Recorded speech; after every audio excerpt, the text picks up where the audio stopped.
Getting on to the main point, I mean, I understand that everybody in the public sector is completely cheesed off with the situation we're in. It means they've got pay freezes and their pensions having to be changed, so their future expectations change. Most people in the country, including private sector people, are having to adjust to the very, very serious consequences of the financial crisis we're in, and this country is so moment coming through.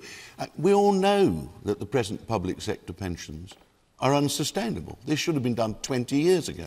The bill is now racing up for our children and our grandchildren. It does have to be addressed.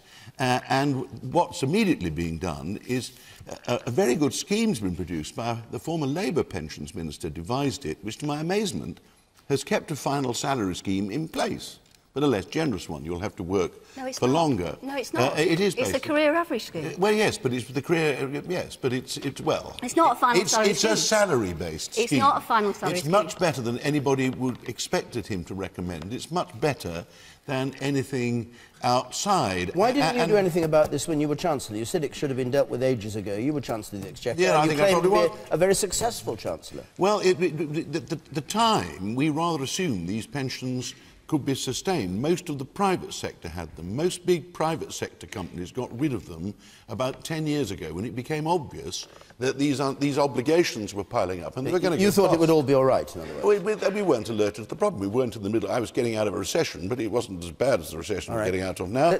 And it should have been sorted out. And now they've had a day's strike. Let's negotiate the details scheme by scheme. We're getting the balance right between the taxpayer who's paying for these mounting deficits and the members who are paying for what they're going to get. And to be fair to everybody, the members are going to have to pay more because they're getting better pensions than the average member of the population. The taxpayers got to be allowed to pay less. Mary Baxter.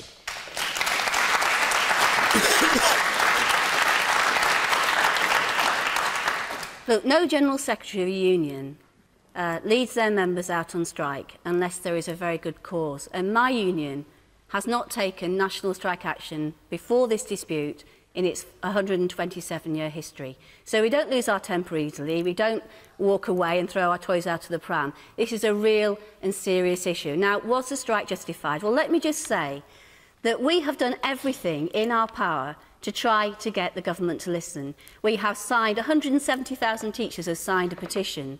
We did a lobby of Parliament on the 26th of October, where every MP was lobbied, thousands of teachers going in to lobby MPs. We have written to our MPs. We have done everything we can to try and get our point across. Now, Ken says public sector pensions are unsustainable. Let's just be clear. The National Audit Office said that the highest cost for public sector pensions is next year, and from that time they are going to decline as a proportion of GDP from 1.9 to 1.4% for a whole range of factors, not least of which is that we negotiated a new pension deal in 2007.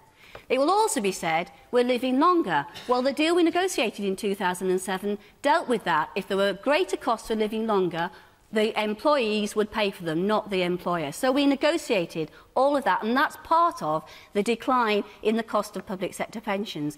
Now, of course, we are prepared to negotiate a deal, but negotiating with this government is it's like trying to box in the dark.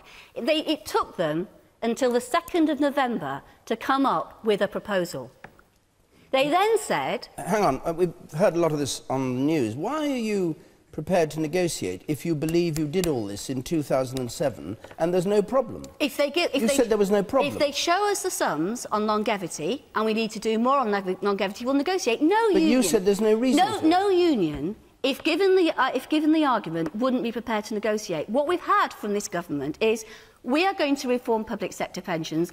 Let's get John Hutton to do it. Before Hutton reports, you impose a 3.5% pension tax. You reduce the value of indexation from RPI to CPI, which takes 15% off the value of pensions. You undermine Hutton, and then you say we're going to produce a reference scheme, and don't do so for 11 months. Right. We have not been able to negotiate, and if the fault for a strike, which nobody wants to do. My members are teachers and lecturers and support staff working in classrooms. Right. The last place they want to be is on strike. I must, in fairness, let Ken Clarke answer that point before I come to the other two. Ken Clarke, could you...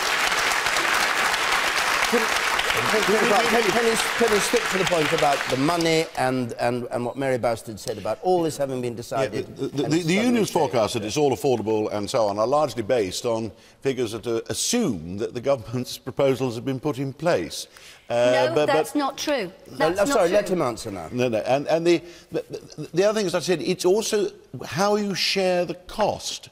At the moment, we're trying to get down public expenditure. At the moment, the burden is shifting steadily to the taxpayer, the general taxpayer, and they are really putting ever more in each year, even after the 2007 deal, and the members are trying to stay with their present contribution. Into the scheme, and that needs to be fairly You're balanced. not putting it into the scheme. Yeah. It's going back into the general pot.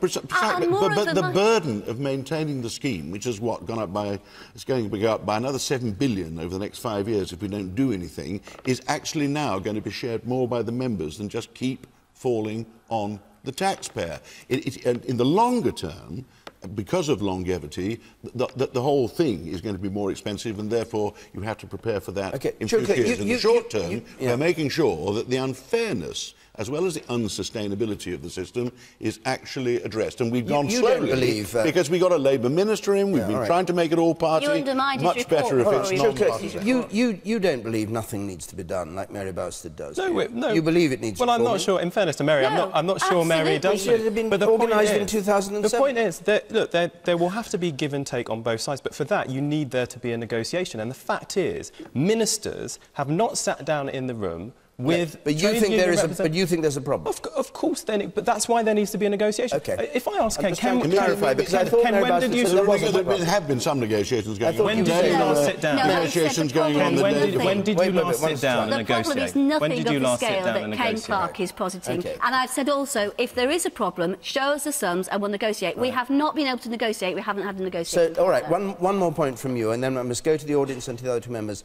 Is the problem nothing like as big as the government is claiming? No. In your view? In my view, that we obviously need to look at the sustainability of pensions going forward, but you've got to have a discussion about that. No, that's a different point. You do think there's a big problem? There is an issue that needs to be resolved. Okay.